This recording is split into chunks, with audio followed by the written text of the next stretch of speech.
they came out with a weekly list of infractions, injuries, and safety violations, and we never once were on any of those lists.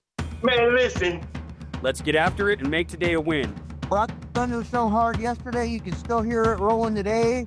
My wins for yesterday were big win for us yesterday was. So my win yesterday was. These things are like sweet. Let's go.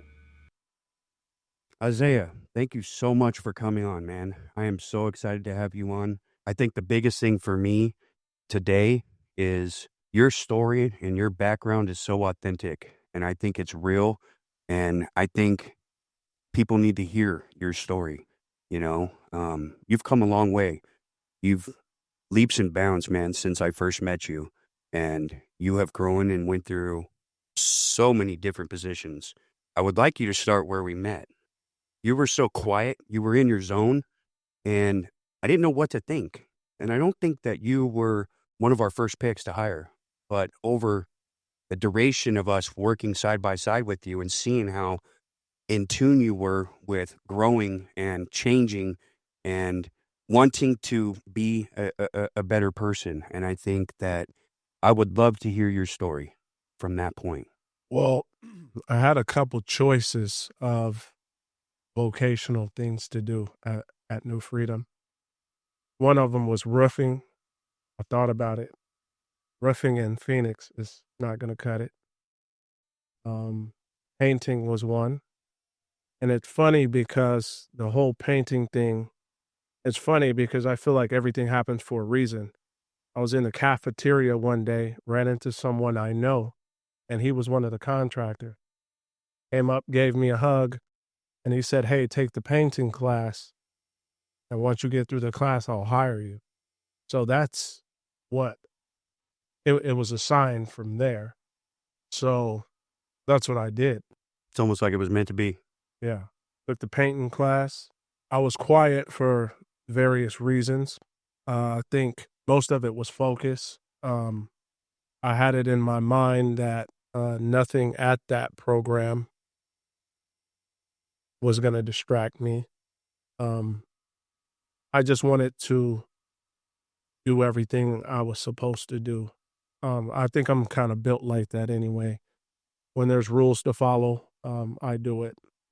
But it was just more not being distracted, and I just wanted to get my life back on track.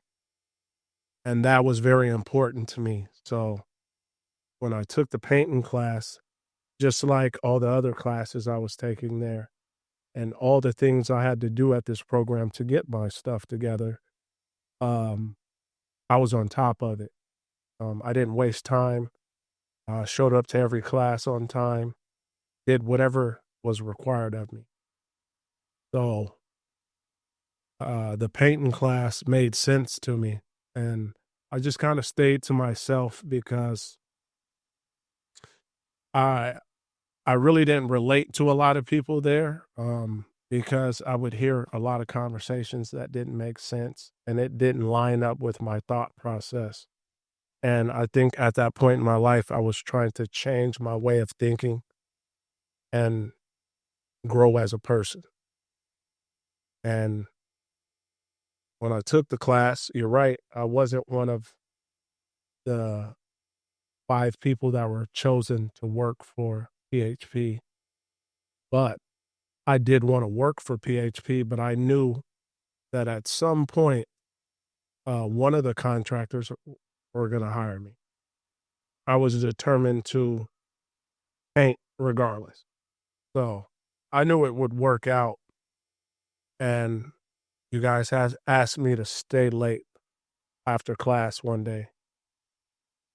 And that's when you guys presented the opportunity.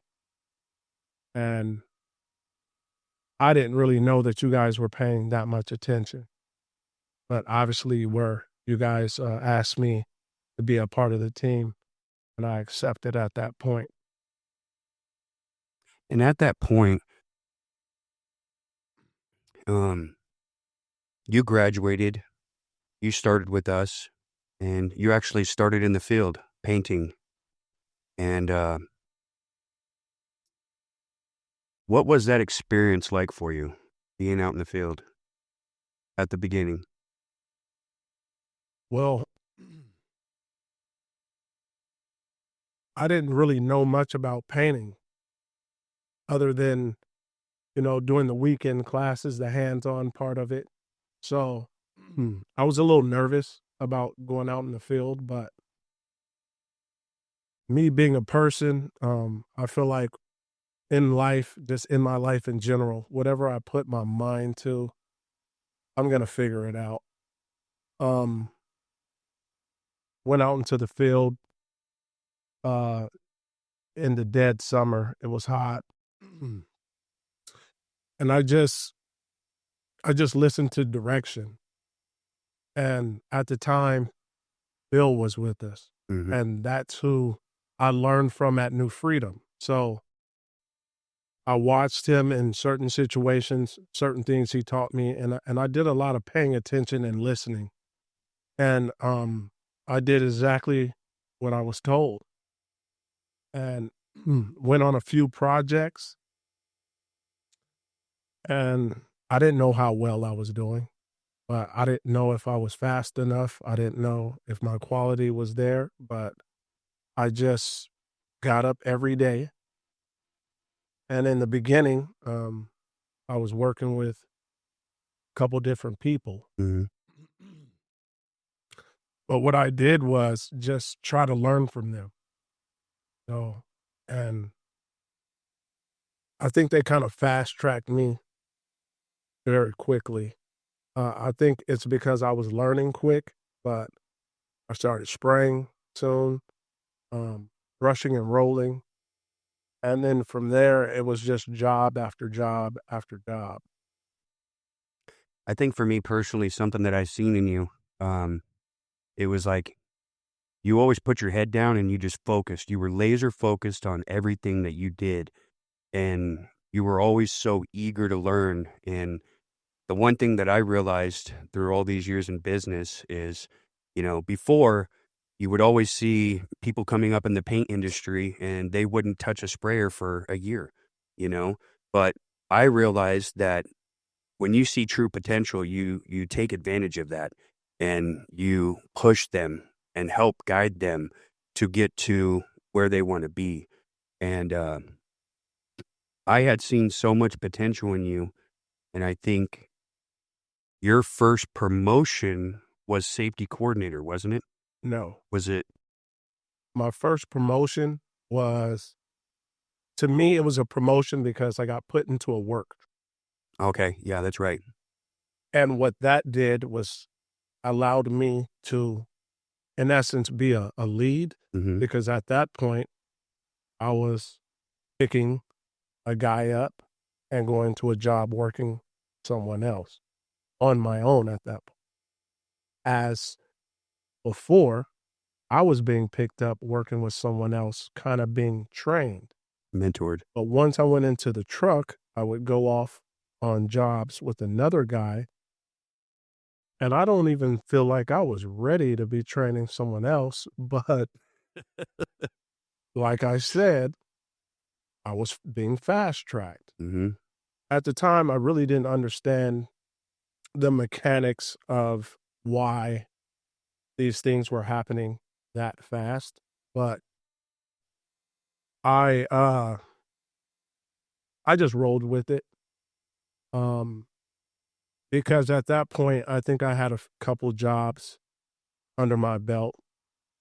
It was getting easier. I was figuring things out, but at that point I still had so much more to learn. And then here I am with another guy, and he is fresh. He's kind of new to painting, but he's trusting me and he's listening to everything that I'm telling him. And in my mind, I was pretty confident that I was giving him the right information. But at the same time, I was getting to know that person, and we were working side by side. And now that I think about it, I was actually training him. Right. So that person has a lot of what I gave him to this day inside of him. Just like I learned from the two guys that I was put with. But putting my head down, that you're right. Me as a person, I'm one of those people who I'm driven off knowledge, and I need to be mentally stimulated. So for me, painting was all of the above. So it was learning, not just hands on, but there's a lot that entails painting. So um, and then I like it. I loved it. Um, It's almost therapeutic. yeah, I would just put my earbud in and just get in the zone and paint. And then before I know it, it was time to go home, and it would seem like I was only at work for an hour. But when I would look back, it's like, wow, we just painted all day. So yeah, it was fun. I enjoyed every part of it. And I think that's one thing that really sets you apart from a lot of other people, because when you put your head down and you really stay laser focused on your growth within the business or your growth within life, you're dodging all the distractions. You know what I mean? And nothing is getting in your way. You're not letting it, because you want to grow. You want to become a better individual. You want to become a better employee. You want to move up in positions. And at what point did we move you up in position after this? Once I was in the truck and I was on a few jobs, an opportunity came. We got a contract with TSMC. The biggest commercial job site in the United States. Yes. I was told I was going there initially to paint some tanks. Didn't really know much about the job, but when I got there, realized that it was something very serious. A huge job like that, that's where the safety coordinator position came. Mm-hmm. Because obviously, in order to be on that job, our company needed a safety coordinator, one safety coordinator for every 25 employees. And that's the position that you guys put me in. And you're right, it did start with the tanks. I'll never forget that. 2 forklifts, we had to pick them up on each end to stand them, and you guys were up there for quite some time. And then that's when, after the tanks is when you guys started going inside of the fab, correct? Right. Once we left the laydown yard and went into the fab, that's when it got real. Real serious. That's when I had to go to safety meetings. That's when I had to do JHAs. That's when I learned about SDSs and PDSs. That's when the whole safety part of it came into play. So that's when I met the whole MIC safety team. Just going to those meetings, and it was overwhelming at first because it was just so much to do. And not only was I having to do meetings and paperwork, but I had to coordinate the work on a daily basis. Logistics, getting things in the building, and also following every safety protocol. And at first, I feel like it was a learning curve, but just like anything else that comes my way, it gets easier over time once you start figuring things out. But yeah, one of the best experiences of my life in a work environment. TSMC shaped who I am today. And I'm glad I went there. I learned a whole lot. And the biggest challenge, though, of being there was being responsible for the guys that I had down in that basement, because it was dangerous. And it was all on me. So just making sure those guys were safe and that we got the work done safely. And not only that we got no safety violations. I don't think we had one incident at that job, a clean record the whole time. I think I was there for 9 months. I think there was a point in time, and correct me if I'm wrong, MIC used us as their safety poster board. They did. They would always compare PHP or other companies to us, and they would always say, well, Isaiah has his paperwork done. Why can't you guys do it? So not just paperwork, but just everything. They came out with a weekly list of infractions, injuries, and safety violations, and we never once were on any of those lists. But yeah, they did use us as an example because I just ran a tight ship. And that's when I got my first taste of managing. I really didn't realize what was going on, but later on down the line, I kind of figured out what you guys were doing to me. I'll never forget. We were sitting there talking, and you go, "I see you. I see what you're doing. You're setting me up For success." Exactly. So I didn't realize at the time you guys were grooming me for something else. I just didn't know what that something else was. And after TSMC, you had a very, very, very big project and a well-rounded amount of experience within the construction industry and safety and management, because I think it became a point where you were supervising. I think you had, at one time, you maybe had, 10 people down there with you? Yeah. On a day-to-day 8 or 9 people. Right. So not only were you supervising the job down there, you were going to safety meetings. You were basically project managing because you were filing all your paperwork and uploading all your JHAs, which are job hazard analysis forms, on a day-to-day basis. I think you did very, very well. I seen, before you went down there and before I had asked you to take on this position, I had seen so much drive in you, you know what I mean? And I seen it.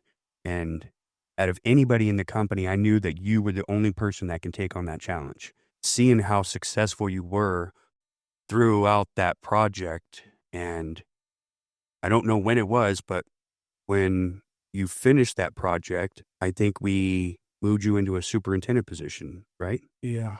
And that's when you went to Omni. Well, Vix. I wasn't a superintendent just yet, but I was. Mhm. You sit, the job kind of went left. Well, you didn't have the superintendent title, No. but I was driving you Yeah. in that direction. Hence, like I said, the light bulb went off that time.